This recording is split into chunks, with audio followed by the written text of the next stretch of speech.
The views and opinions expressed on this program are not necessarily the views of this station, its management, sponsors, or other hosts. If you have any comments or suggestions about this program, please contact us at radio@usaebn.org. That's radio@usaebn.org. Welcome to the Zeta Report here on USA Emergency Broadcasting Network. We are live first Mondays of every month. My name is Andre. I'm with USA EBM, and I'm joined on this program with Nancy Leader from ZetaTalk.com. If she is there this morning. Nancy, are you there? I am, and we're also going to be joined later, hopefully, by a senior Homeland Security, Tim, our sponsor, Tim. We're hoping. Before we get going, let me just read our disclaimer, standard disclaimer. In partnership with USA EBN, Zeta Talk and the Zeta Report will be discussing the challenges of living on a planet beset with change, rising seas, increasing earthquakes and volcanic activity, weather gone wild, and the worry of what to do in a worst-case scenario, and that includes the COVID-19 pandemic. We will also inject Zeta Talk prophecy on what is coming next and advice to readiness plans and safe locations whenever Zeta Talk is quoted. Please remember that prophecy is not fact. It is opinion. It only becomes fact when it happens. The Zetas are remarkably accurate but have been wrong on occasion. Bear that in mind. For more information on this subject, please visit ZetaTalk.com or the Zeta Report on YouTube. Now, there'll be very little Zeta Talk prophecy on this hour. We're talking about the COVID-19 pandemic and its resolution, potential cure, progress, lots of facts. What can the public do to reduce their chances of becoming infected with the COVID-19 virus? As with the seasonal flu, it can be transferred by touch. Thus, the constant admonition to wash hands frequently and not touch the face. If you are to go to the grocery store, you are touching the cart handle, the item stocked recently by a stocking clerk, the checkout counter, the bags touched by the bagging clerk, and even the change in cash from the cashier. Why do they say wash your hands? And oh dear, we're out of whatever the heck is, the antiseptic. Good old soap and water works as good, if not better, than anything else. Just wash your hands for 20 seconds, as they say to the kiddies. Sing the happy birthday song twice over. That's just how long you should do that. And touching the face, you'd be amazed how often we do that, and in through the eyes, the nose, the mouth, etc. There we go. The solution to all this, the virus is on whatever, any other shopper at the grocery store, wear gloves and discard and put any potentially infected surfaces touched by others when you get home. I do this. You should see my routine. If using latex gloves, discard the gloves too after your shopping trip. If getting home delivery or curbside delivery, stay 6 feet away from the delivery clerks. This is what I do. We use gloves to bring any items into the house, and then we separate and put them on a shelf to let them age for 3 days. If it's a cardboard box that is being delivered to the door, we set it aside for at least 24 hours before opening the box. If I'm putting something into the refrigerator that has been touched by another, I put it to the back of the refrigerator where it ages for 3 days. And if I need something that's in one of those packages that might have been touched by an infected person, then I open it while I have my gloves on, put the contents into a bowl, and again, throw anything that has been touched by another away carefully. And so far, so good. I'm very much vulnerable. I'm pushing 80. I have diabetes. I take an ACE inhibitor. I have a tendency to be autoimmune because that was my French polio.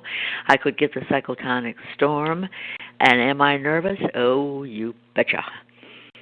Okay, based on the success that China and Korea had with strict quarantines, the rest of the world is following their example. By early March, Europe, particularly Italy and Spain, had become the epicenter. Reactions worldwide were forceful and unhesitating. Lockdown. Travel, entertainment, gatherings, restaurants and bars, parties on the beach, all were forbidden.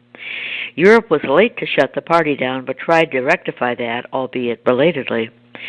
The USA, particularly New York City, appears to be on target now to become the next epicenter, although I checked the map this morning and it looks like Europe is still more red than any part of the world.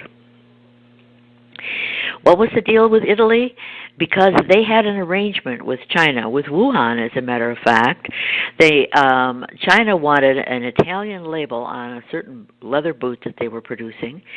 So in Italy, they had these Wuhan people coming into a factory and blah, blah, blah, and both benefited. Italy benefited with the increased trade. China benefited with the Italian label. And meanwhile, they were reluctant to say, oh, ban the Wuhanese because of the money. And meanwhile, we had the Chinese New Year, everybody flying back and forth, and Italy just became the epicenter of the world there for a while. Although I have heard now that they've turned their cases around through social isolation. They seem to have peaked. Fewer new cases, fewer hospitalizations, fewer deaths. J.P. Morgan put out what I want to call the hump charts, over the hump, showing that China and South Korea are considered over the hump and on the downward slide, crashing at the bottom of the mountain. Their social isolation worked, although it was brutal, practically at gunpoint, and all the rest of us are still climbing up to the peak. We have not yet peaked. Based on social distancing success, models have projected that April will be the peak month. Quoting the COVID-19 Healthcare Org, the projections assume the continuation of strong social distancing measures and other protective measures. And there they are. They show it like late April going up, down, and ending sometime, in the summer, which has always been, by the way, the Zeta prediction, midsummer, and in the opinion of the Zetas. Okay, what about antivirals? Well, we've got good news. Now, big caution, I'm telling you, do not do this yourself. Do not self-medicate. Some of these things are things that you can buy off the shelf. If you want, to deworm your horse, for instance, but you should not be rushing out and swallowing pills willy-nilly. There was somebody who did that on a quinine treatment, and they killed themselves because it was a fish tank cleaner, and said, oh, wait, it's got the quinine in it. Don't do that. You should always be under a doctor's care because interactions, quantity, dosage, all of this matters. And unless you're in the hospital practically on death's door, you shouldn't be plunging there, and then you are under a doctor's supervision. Okay, now, New York City doctor, Russian Jewish Hasidic Jew, smart guy, has a recipe that he used on 350 patients he had. Every one of them survived. No intubations, no breathing machines, no hospitalizations, 100% recovery. One should pay attention. He was on the Hannity show. He used a quinine drug used against malaria and some autoimmune diseases such as lupus and rheumatoid arthritis. We're talking about the chloroquine, which is a quinine, or hydroxychloroquine, which is another combo. Okay. Quoting the Washington Examiner, the Indian Council of Medical Research on Sunday issued an advisory calling for the use of hydroxychloroquine. In New York, experimental tests of the drug and another like it, chloroquine, are starting this week. Now, they're using it on people who are dying. Their lungs are filling with water, and there's like... Anyway, they get a release from the patient, saying anything. In other words, let's not fuddy-ruddy around with FAA, approval, or FDA approval, saying, oh, wait, 2 years out, we have to do human trials and making sure it's safe. The person is dying, and they're begging for it. And this is where these statistics are coming from. Vitamin C is 16 times the normal dose, was found to be effective in China, and the New York City is also using this treatment. Quoting the New York Post, Seriously sick coronavirus patients in New York State's largest hospital system are being given massive doses of vitamin C. Each dose is more than 16 times the National Institutes of Health daily recommended dietary allowance. The patients who received vitamin C did significantly better than those who did not get vitamin C. End of the quote. Now, I got to tell you, 16 times, that's a lot of acid. You know, that's stomach acid waiting to happen. I can't take an extra vitamin C without getting stomach acid. So I think they do it intravenously. I may be wrong. A drug called Leronlimab, looks like lemon lime, used to treat HIV, is effective at damping down the hyperaggressive immune system reaction known as cytokine storm. This, in fact, is the big killer as the lungs fill with water from an inflammatory response. This is one of the things that is the big killer in the normal flu, by the way, too. It's where you've had the vaccine, you've had the flu before, your immune system is raring to go, and it overreacts. It jumps into the fight, and it creates an inflammatory response. Oh, you know what that means. Water everywhere.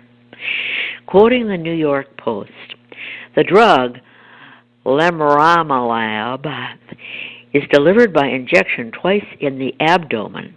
It calms the overly aggressive immune response, known as cytokine storm, that frequently leads to lung inflammation, pneumonia, and potentially death. And boy, does it. Another similar drug, Ivermectin, like Ivermectin, used to treat head lice, shows promise against COVID-19. Quoting the Daily Mail, an anti-parasitic head lice drug available around the world has been found to kill COVID-19 in the lab within 48 hours. Ivermectin is an FDA-approved anti-parasitic drug, also known to be effective in vitro against viruses including HIV, dengue fever, and influenza, and I understand horse parasites, things like mites on skin mites. Okay. Anyway, once again, don't go out and swallow the... You know, if you have the sniffles, you may just have the sniffles. This allergy season, and I have allergies galore.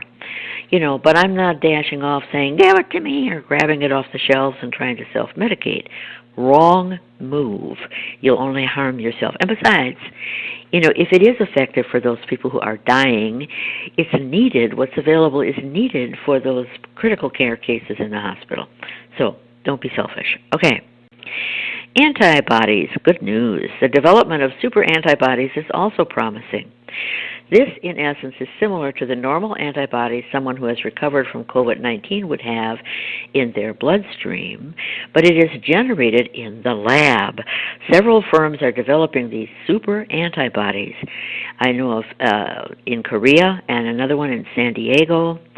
In quoting BioWorld, Korean biopharma Celtrion, Inc., said it's halfway through the process of creating a super antibody to rein in the COVID-19 novel coronavirus. The company is currently selecting therapeutic antibody candidates for a super antibody antiviral treatment to attach to and neutralize coronaviruses such as COVID-19. So there's another one yet that's in practice, and I was just reading about it. A Seattle couple, 78 years old, you know, in there, like about to go into the point of death. They were in the hospital. At their age, their health conditions, The doctor approached them and said, would you be part of a yes, give it to us. 78. They were both recovered, smiling from their porch right now. It was called Remdesivir, which was effective against Ebola. So this stuff is being tried, these antivirals, and they're not being tried in a way that it can't get out. It's going to be years and years and all that kind of thing. You know, President Trump is cutting through the red tape, and this stuff is, and if it's effective, it's being shared with other doctors. It's in the media, you know. So antivirals are very much part of the good hope, good news that we have. And we're not even at the vaccines.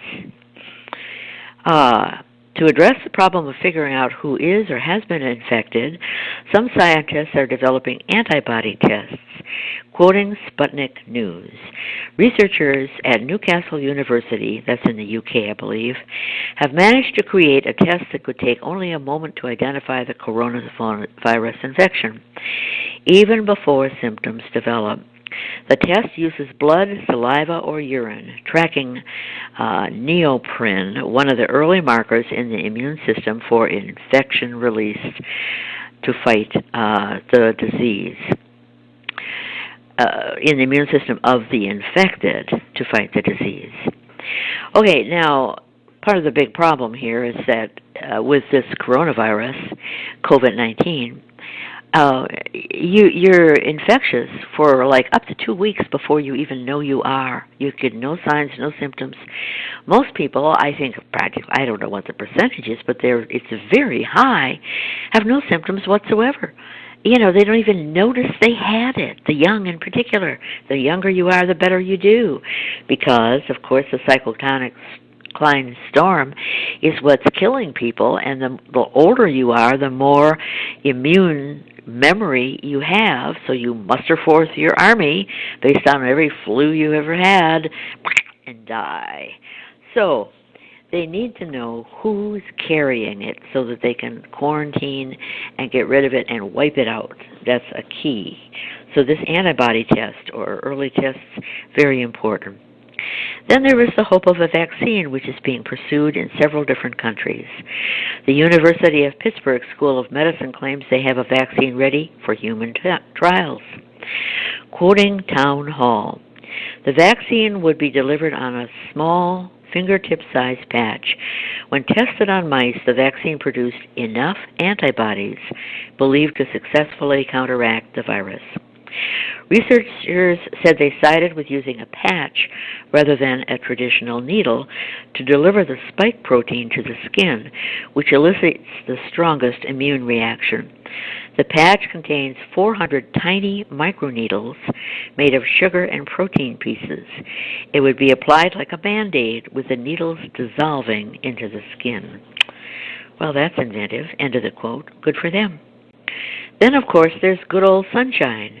Why is it that seasonal colds and flu seem to go away when the sun comes out in the spring and into the summer? The flu affects a band in the northern hemisphere from between latitudes 30 to 50, and as the summer approaches, this band is placed more and more directly under the sun. You know, the globe tilts. The North Pole tilts toward the sun, the South. You know, did you notice that the southern hemisphere seems to have a lot less problems with this coronavirus than it runs right through the USA, right through Europe, right through China. We're all in that 30 to 50 latitude band. UVC is the ultraviolet spectrum that can sterilize hospital rooms and drinking water. It's being used for that today. And they sell these little lights, handheld lights you can get, you know, and walk around. Just don't point it at your eyes. It kills your cornea. It will make you blind from a cloudy cornea. Then you'll have to go for eye surgery, and who needs that? This is the primary reason for the prediction that COVID-19 will be on the run come midsummer, with the peak passing before that time. This was a prediction that good old Zetas made way back in late February. They said by midsummer it will be dramatically easing. This is in the opinion of the Zetas. But now those peak charts and all those charts look like they're saying, oh, Zeta's right again. What's more good news is that where COVID-19 appears to be mutating as it travels around the world, it is not getting more deadly. As the statistics on how many mild cases roll in, it appears COVID-19 has closer to a 1% death rate compared to the seasonal flu, which has a 0.1% death rate now. So far, we think it's a 1% death rate. That's what it's clocking up to. But on the other hand, as we find out how many people really had it, mild cases, maybe it won't be as bad. That would be good news. It sure is killing off the oldsters. With the COVID-19 lockdowns, there has been a rush to buy toilet paper. What's the rush to buy toilet paper? Of all things to worry about, toilet paper should be low on the list. There are many ways to wash one's bum. Psychologists explain this is mass hysteria, frightened sheep following the example of others. This begs the question, what will the public do if and when they have to feed themselves? You know, this where we're at right now. Oh, why the grocery stores they're not running out of food yet, but they might. And what happens if the farmers get sick and can't go out and, here we go. What happened to self-sufficiency, for heaven's sakes? Andre and I have been talking ourselves silly about home gardens, keeping chickens, keeping goats, container gardening, on, right? And Zeta Talk followers Facebook recently featured a video about growing a veggie garden from kitchen scraps. I thought this was so clever. The root part of a leek can be replanted to grow another leek plant. And the same with carrots or green onions. And now these plants, in addition to being food, you can grow seed. You can collect seed from them. Have no seed? Well, dig out your green, the roots from your leeks, carrots, and green onions, and pretty soon you'll have seed for next year. This is the big issue. I constantly harp on this. You cannot go to the store if in times of distress. The shelves will be bare. How often have we seen that with toilet paper and everything else? Oh, seeds? Nope. You have to grow seed. You have to learn how to do this. There is a learning curve. It's not hard. It's not rocket science. But, you'll make mistakes. And you have seed of this, someone else will have seed of that. You can swap a little bit. Seed often lives almost forever at a diminishing rate of return, like 50% gone in the first 2 years or whatever, but at least you have a chance of having a live plant come out from which you can grow seed. Okay, this idea of cutting, vegetables, they show taking a strawberry. Now, strawberries are normally harvested by runners. A strawberry plant will produce runners, and it looks like a tentacle, in many directions going out, little baby plants at the end. And it does that very well. But what about seed? What if it's winter and you have, so this video showed taking a slice of a strawberry that has seeds on its surface and putting that into some moist soil, and bingo, little strawberry plants pop up. A tomato slice can be likewise laid into soil, without rinsing it off, drying it, storing it, and all the stuff you do if you want to keep seed through the winter. Just take that slice of tomato, lay it into the soil, and cover it over with a light soil and water, plenty of water. Here come the little tomato plants. The goal is to be able to collect seed even though you waited too long and the stores no longer have seed packets. So, for the sake of avoiding another toilet paper panic, I am pleading with all the complacent people out there to start planting. It's spring, and planting a spring garden, if only on a container on your porch, is something easily done. If you can't afford seeds, plant the root end of a carrot or slice of tomato or strawberry, but get started. Spring is also when baby chicks are hatching. I am happy to report that I read an article from a hatchery saying, we don't have any more baby chicks. Everybody's buying baby chicks. Well, that's good news. Somebody is listening. Because this is instead of having leftovers, they don't have enough. They have to get those roosters and hens and the brooder hens going again. Come on, not done yet. More baby chicks. Order some and learn how to take care of them. Teach them how to drink by dipping their little beaks into water as their mom is not there to show them how. Build them a coop where they will be protected at night and let them out into the sunlight for their daily vitamin D. I notice that the hobby farmers in the area here do let their flocks out briefly in the dead of winter for a little of that sunshine. And I had an experience with chickens in my basement trying to see what would be the problems that would develop, and one of them was lack of vitamin D, which I then had to give them in their water. Weak legs. One of them had a broken leg from that. Oh, you mean they need sunlight? Yes, they do. Life after a catastrophe can result in several different outcomes. I'd like to describe the worst as naked and afraid. You basically have nothing. Or perhaps you have junk tossed about by a hurricane or tornado, or you're floating about in the water grasping at whatever might float after the flood recedes. If you prepare, you can move up to the next level, which is having a garden and a flock of or herd of goats or sheep. I mean, that's so much better. Naked and afraid means you're grubbing around eating weeds and bugs. Now, of course, you can survive that way. You can eat duckweed, that's floating on ponds, or a lot of weeds are high in vitamin C. They're kind of bitter, weeds are, but they're edible, and bugs are very nutritious. They're high in fat and protein. But if you'd rather not eat the bugs, if you'd rather the chickens would eat the bugs and give you eggs and chicken meat, then you'd better order some baby chicks. And if your suburb doesn't allow you to have free-ranging chickens or something crowing in the garage, then you'd better go up there and address that with, your suburb governing body, because you all should be doing this. Have you ever noticed when you watch a video or a movie about, out there in Africa or wherever in desert or South America, they all have chickens running hither and yon. Chickens are a fact of life if they want chicken meat and eggs, which they do. Hand tools and supplies such as tarps and tents can build shelters, and with a little electrical know-how, a windmill and some lights can be rigged. So if you don't like naked and afraid and being tossed back into life like 100 years ago when there was no electricity, without taking some steps like learning how to grow a garden and save seed, you are destined for the naked and afraid scenarios. Step up to I'm living like the Amish do now, or like we used to 100 years ago. And if you really prepare, you may be able to live like you do today with electricity, because you can put together a windmill and a water mill, etc. You can rig some lights up, from your car and truck, and have lights. You don't have to be tossed back into the Stone Age, but you have to start assuming. This COVID-19 took us by surprise. It really did. Everybody was shocked.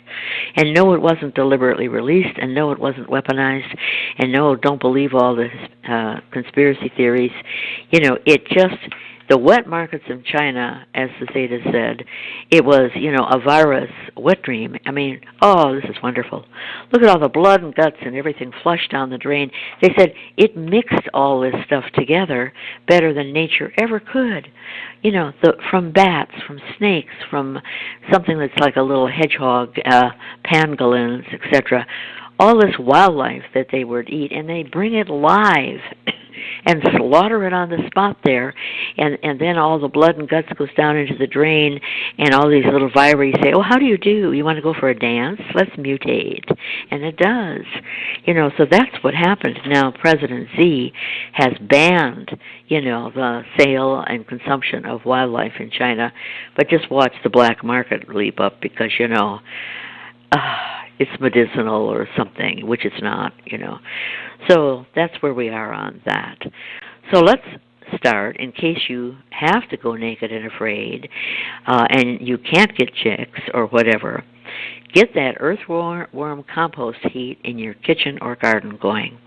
Anything green like lettuce or whatever, some cabbage leaves, toss it into the green, and a pack of red wigglers, which are the earthworms to do. The egg sacs are the best fertilizer in the world. You have to pluck them out because if you leave too many in there, the earthworms say, oh wait, we're overpopulating. Well, we have a population, and they'll stop multiplying.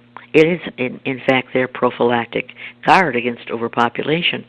So you pluck out the little egg sacs, which are like little brown beans, and they make the best fertilizer. I've got this from the horse's mouth from the people who sell this stuff, over there in Indonesia.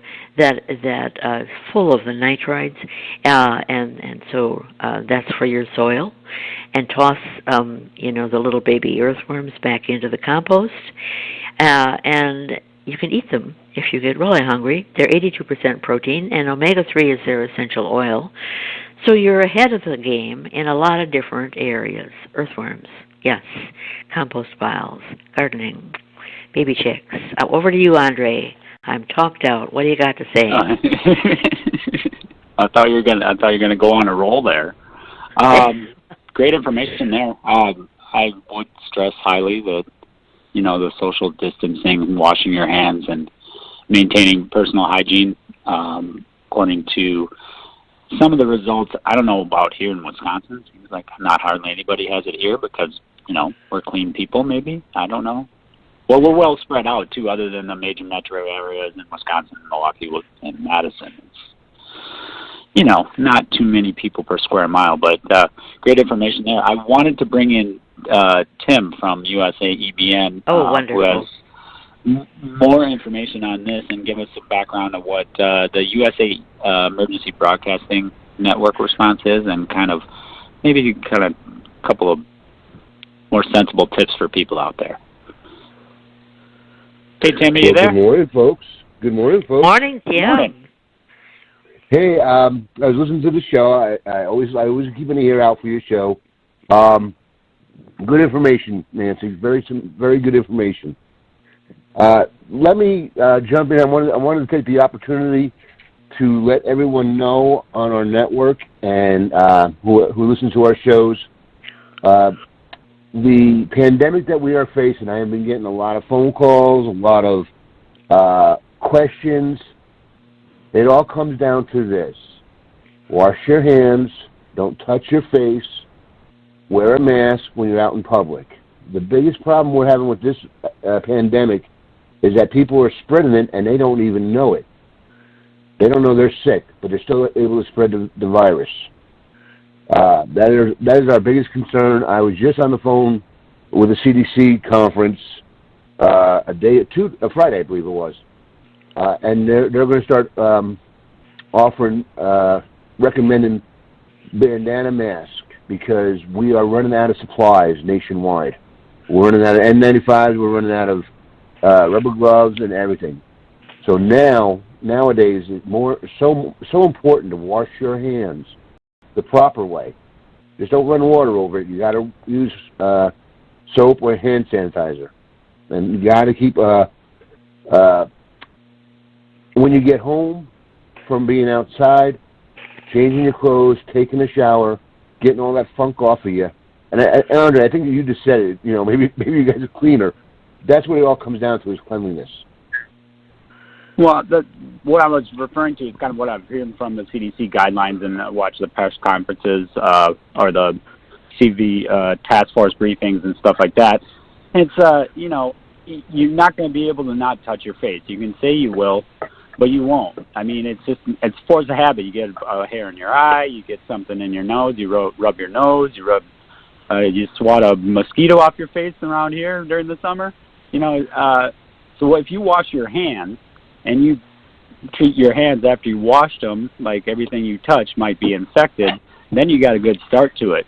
Then you're starting. Right. It's much more than that, of course, but well, the biggest thing is glasses. Those who wear glasses touch their face all the time.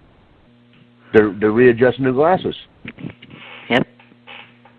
So yeah, you do touch your face. The one thing I do want to bring out, I'm going to start bringing out this week off the network, pandemics historically, and I believe this one. I know a lot of the talking heads are saying, "Oh, it only lasts a couple of weeks." No, it lasts almost a year. Now I don't know if we're going to be all out of work and stay-at-home orders for a year, but this pandemic ain't going away anytime soon. So we've got to prepare ourselves now. We've got to not hoard food and toilet paper and all that. but get enough to last us if you get sick for 2 weeks. So you need at least a minimum of 2 to 3 weeks of supplies in home. Minimum. This way you can go back out to the store if you can find it again. And I know for me, the trick I've been finding out is if you need to get toilet paper or some of these supplies that are in demand, go early in the morning. As early as possible when the store's open. That's when they usually have the supplies. It's also when you encounter fewer people. Yeah. Yeah, a lot fewer people. No one wants to get up in the morning. Nancy, I got a question for you. Sure. You were saying earlier in the episode, you mentioned your age. I won't re-mention it, but you're older than I am. Pushing 80. She's only 29. Come on. Okay. Yeah, that's right. What are you doing for? I mean, it's tough to grow a garden in Wisconsin here in the wintertime. Yeah. So what are you doing for your food runs? Do you have a personal? You talked about the packaging that comes in the house. Do you order it to come? No, you're in a smaller town, though, right? Yeah. Fiesta Foods here in Baraboo has a click and go, which is curbside, and you order online, you pay online, and you go. I open the back of my Jeep, so I'm 6 feet away. Whoever throws it in the back, and then my son brings it in with gloves. Then I have my mask and glove. I empty the bags out, and I put them. I separate out till everything ages for 3 days, or whatever. And that's what we've been doing, And I'm so grateful that they have this because going into this, I was just terrified. We canceled all of our non-emergency dental and doctor appointments, right? And they're closing anyway. Yeah. If you don't cancel, they cancel for you. Stay away from the clinic, stay away from the dentist office and all that. It's just, you have to worry about being out at all. Yeah, well, good. That's one of the things I was saying is get prepared. I honestly believe, as in 9/11, how life changed after 9/11. I think we're going to see a life change here. Yep. A lot more online stuff, a lot more social distancing, a lot more people be holding on to toilet paper in their house. Yep. Stuff like that. We have to change with the times, plain and simple. Yes. And USAEBN has been working this. Oh, Andre, how long have we been working it? It was 8 years now. Yeah. We have an online academy. We have online training. We do have a full service OSHA safety consultant business now running. We just got our 501c3 from the federal government status. So we are working that for community readiness, so we can get out there and teach these people and teach our listeners. This is how you don't touch your face. This is how you make a bandana mask. This is how you protect yourself for the next time it happens. So we're going to see a lot of changes in our lives. Yes, I agree. And I'm hoping that one of them is that people become more aware of self-sufficiency requirements. You have to think, what if the grocery stores really are empty? You should have a fallback of some sort, and which people don't. We preach constantly about catastrophe could hit. Are you ready? And everybody's yeah. And they put it in the back of their mind. Well, look how you got caught off guard here. Don't be caught off guard. Well, that's a good point, Nancy. Remember 9/11, we only shut down the airline industry. We had supermarkets, we had, life went on, but look at all the self-survivalists and all that kind of stuff that propped up afterwards. Right. And then when we had 2012 come up, but it only lasts for a couple months. Hopefully, now that we've, because I remember my Aunt Betty, and she is one of our mentors for one of our shows. She would tell me about the 1919 pandemic and how things are hurt, and I think this one's going to hurt us. Yeah. And maybe that's that's the wake up call they need. Come around and let's not do it the way we did it in 2012, where we had all these conspiracies. Let's do it the right way. Let's get the gardens going. Let's get the self-sufficiency, the supplies, and the wiseness of it all. Yeah. That's what we failed on 2012. It was the wisdom. Now maybe we got more of that. That's what I'm hoping. Yes, weren't they called Victory Gardens? Victory Gardens. You know, and they are kind of coming back in the UK. They're actually calling them that. Some of these oldsters going out and saying, "Here's how we did it." Yeah. Mhm. Yep. And that, honestly, I think that is the main. If we have any positive out of this, that's going to be our main positive. People are going to get back to look at. I can't rely on that because we're starting to see how fast this distribution chain is starting to break down, and we don't always have a restaurant at the corner ready to feed us.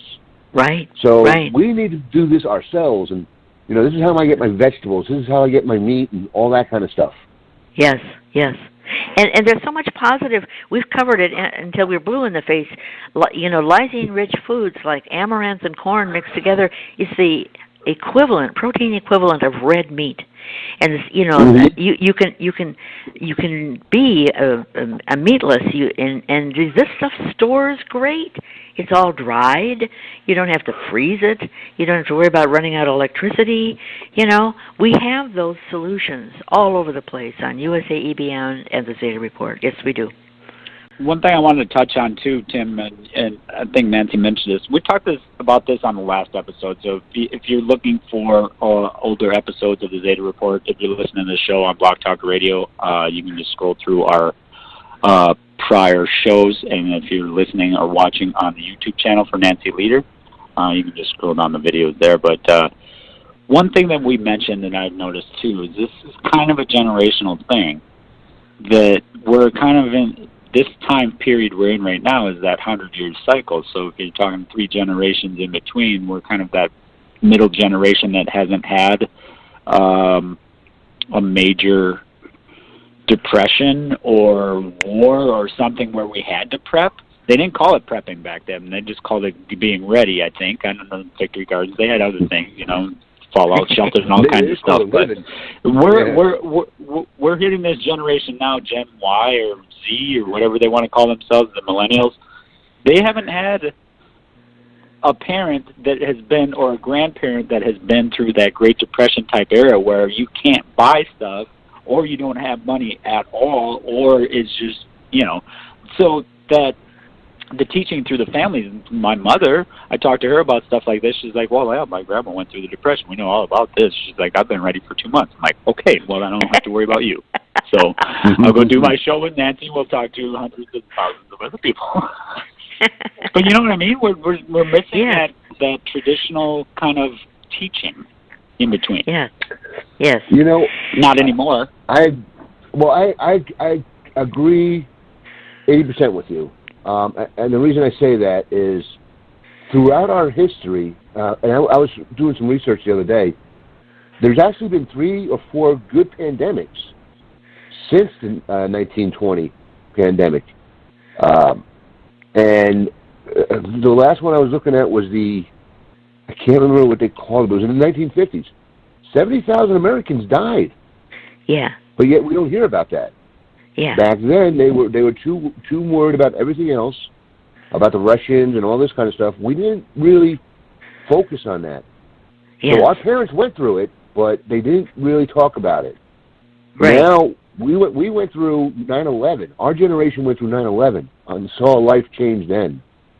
And the millennials, or what do they call themselves nowadays, I don't know, they are post 9/11. They don't even know what life was before 9/11.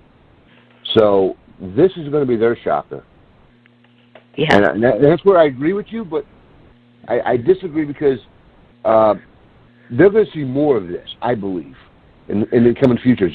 Yeah, I'm with you. I'm looking at another depression. Yeah, it's coming for sure. No question. Well, I think because we're hurting our one economy right now bad.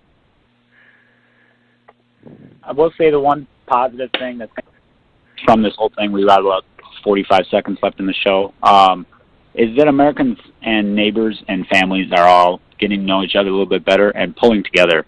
So I think that's the biggest takeaway, is that at the end of the day, you can do this on your own, but it's easier as a group to help each other out. It feels good, and You can provide skills that somebody else doesn't have. They got dentist over there, you got electrician over there, and that guy's good at sewing, or that girl, or whatever, that guy, whatever. Yeah.